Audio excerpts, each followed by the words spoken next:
Assalamualaikum everyone. Now I want to introduce myself. I'm Kirtlan Nazim. Today's my presentation topic is generating lift in non-ballistic flight, buoyancy lift and the lift from air motion. Firstly, we should know about the aerodynamics.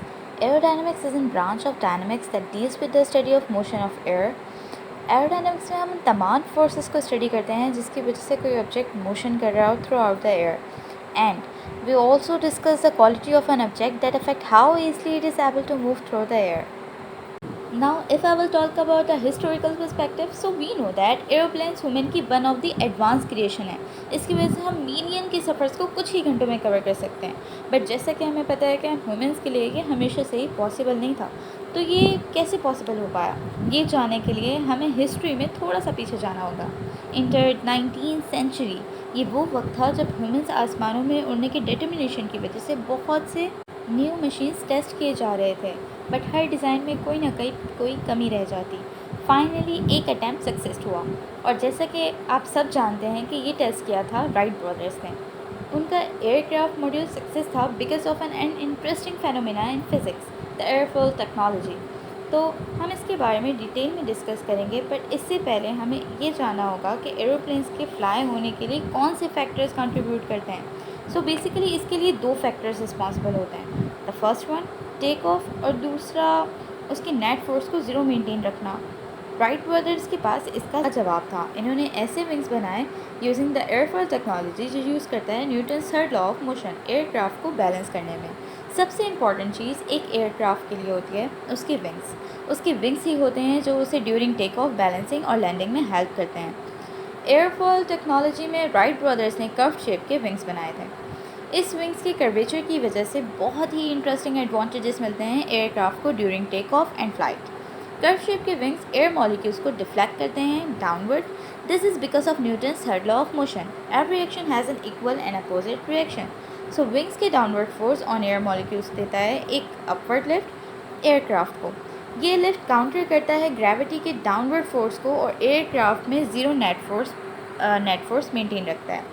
क्योंकि aircraft balance रहेगा तो उसे एक तरह का forward force चाहिए right, और ये फॉरवर्ड फोर्स देता है जो कि लार्ज फैन टाइप्स के होते हैं और ये एयरक्राफ्ट को फॉरवर्ड एक्सेलरेशन देते हैं. तो ये था बेसिक मॉडल राइट ब्रदर्स के प्लेन का. यहाँ पर मज़ीद दो एग्जांपल्स हैं. फर्स्ट एग्जांपल में आर्चिमेडेस प्रिंसिपल अप्लाई किया जा रहा है, लेकिन ये कैसे. सो ये बात इस एक्सपेरिमेंट से हमें अच्छी तरह से क्लियर हो जाएगी. जिसके लिए हमें चाहिए होंगे कुछ रबर बैंड्स. उसे कट करेंगे. अब दो आइडेंटिकल रबर बैंड्स मीन्स के सेम लेंथ के रबर बैंड्स को बांध देंगे और दो आइडेंटिकल ऑब्जेक्ट्स मीन्स के सेम मासेस के ऑब्जेक्ट्स को रबर बैंड के एंड से अटैच कर देंगे. अब एक ऑब्जेक्ट को वाटर के कंटेनर में इमर्स कर देंगे. ऐसा करते ही हमें दिखेगा कि ऑब्जेक्ट थोड़ा सा ऊपर की तरफ आया. बट ऐसा क्यों हुआ, क्योंकि हमें पता है जब भी हम किसी भी ऑब्जेक्ट को रबर बैंड से या किसी भी हैवी ऑब्जेक्ट को रबर बैंड से अटैच करेंगे तो वो रबर बैंड स्ट्रेच होगा. लेकिन अगर हम इन दोनों ऑब्जेक्ट को देखें, जो कंटेनर के अंदर है वो कम स्ट्रेच है और जो कंटेनर के बाहर है वो ज़्यादा स्ट्रेच है. सो यहाँ पर होता ये है कि इस ऑब्जेक्ट को जब हम फ्लूइड में डालते हैं तब ये फ्लूइड इस ऑब्जेक्ट पर ऊपर की तरफ एक फोर्स अप्लाई करता है और इस फोर्स को बुयांट फोर्स कहा जाता है. सो बुयांसी भी यही है कि जब किसी ऑब्जेक्ट को पार्शियली या फुली किसी फ्लूइड में इमर्ज कर देते हैं तो वो फ्लूइड एक अपोजिट डायरेक्शन में एक फ़ोर्स एग्जर्ट करता है जिसे बुयांसी, अपथ्रस्ट या बुयांट फोर्स कहा जाता है. और ये बुयांसी फोर्स ही आर्चिमेडेस प्रिंसिपल के बराबर है. Now this is the last example और इसमें एक डेरिवेशन है इस बलून की. ठीक है, अब हमें प्रेशर का फॉर्मूला पता होता है कि प्रेशर का फॉर्मूला होता है P = F/A.